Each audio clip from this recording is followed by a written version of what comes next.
Guys, good morning. So natay pang transfer ng mga unit karon. Man na to diri agahapon no. So diri wala na ni. Ano na to dra ang mga unit nga gipang pinturahan katong blue, katong yellow o katong white. So human na to siya transfer. Drug test na mo to niya. So pulihan na po na mo diri mga order nga kolorana na pod. Ara sila. Okay. So kini siya Kia Bongo Trini 4x2. Then ang order ani is from ano siya, Davao del Norte.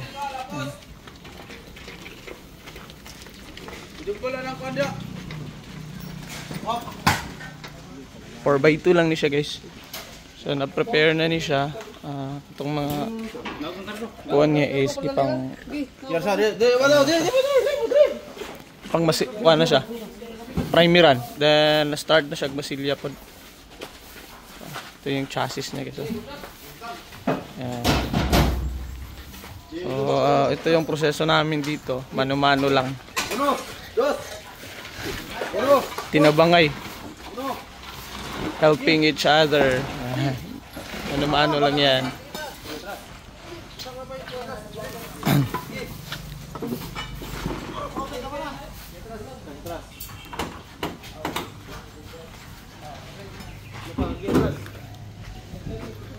So may tatlong unit tayong ipasok dito, mga bago, mga order siya, nakapila. Then itong mga order to is based on the days na tatargetin namin na i-claim nila customer.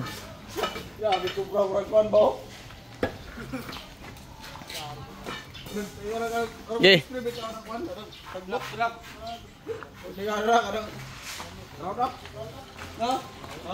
Up.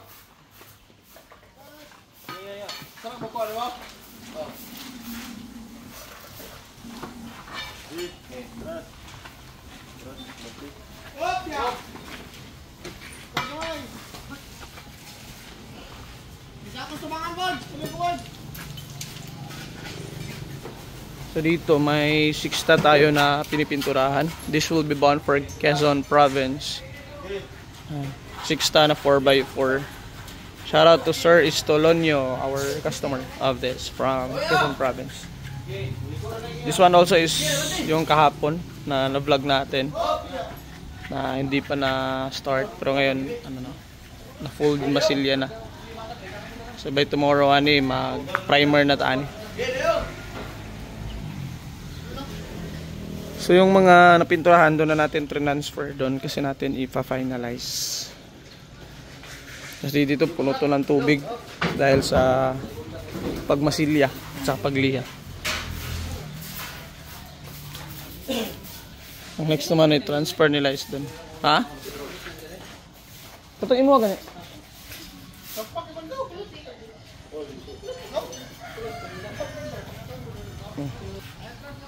Yo guys, dito namin nilalagay yung mga accessories. So ito yung mga original na mga ano siya, yung mga upuan. So seat cover namin to, naka-file yan lahat.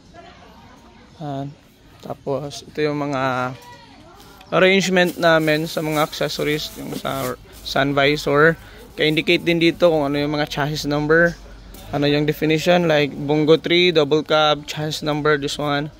Then kung ano yung batch number nila. So yan lahat, naka-indicate yan lahat guys. Kasi napaka-importante nito sa lahat.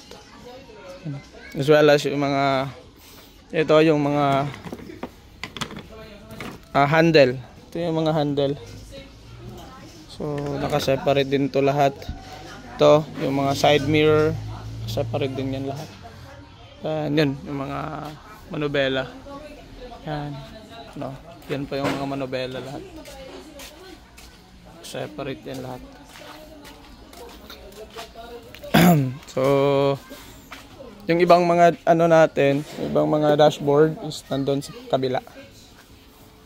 Yan. Yung manual gyapon nato nig.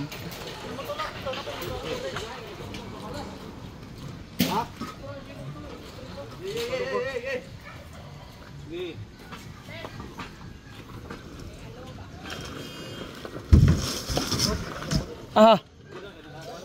Ah. Kay Sir Aloba. Itong unit na to.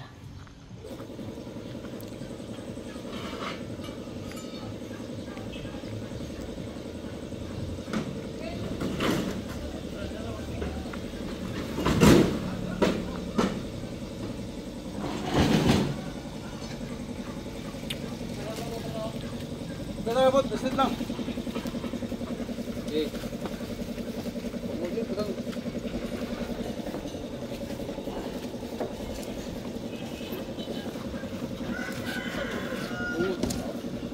Lubong sa balas.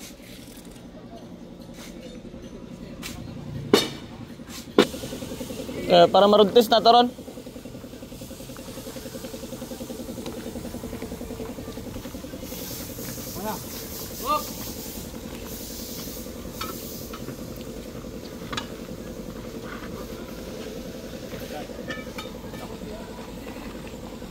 Doon naman tayo sa mga accessories. So yung mga plastic, inisa-isa lang namin yan guys, lahat nakasabit per piece para mapinturahan. Yan guys oh. So lahat dito yung lahat ng mga plastic. Hindi pa namin to na separate, bagong dating pa lang to.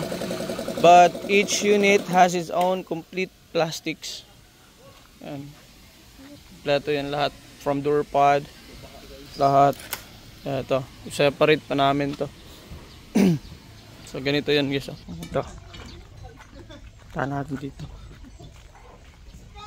So hindi pa kami nakapaglinis kasi nga medyo marami. Yung mga basura nakaseparate, botilya, lahat at plastics. So ito yon per piece, so, isang unit to guys.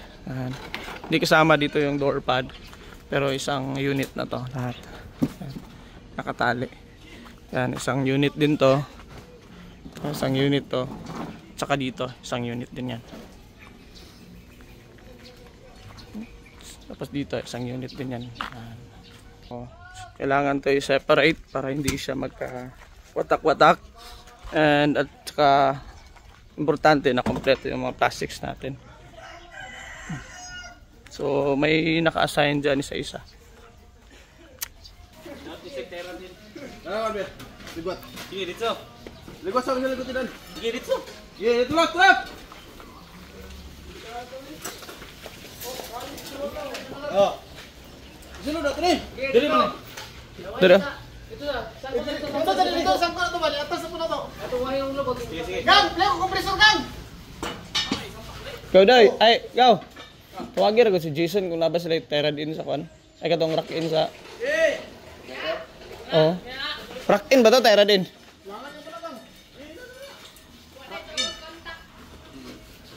Kung saan ba ito kailangan na ng yelo? Rock in, terad in. Kani? Rock in? Ingna siya agaw. Okay.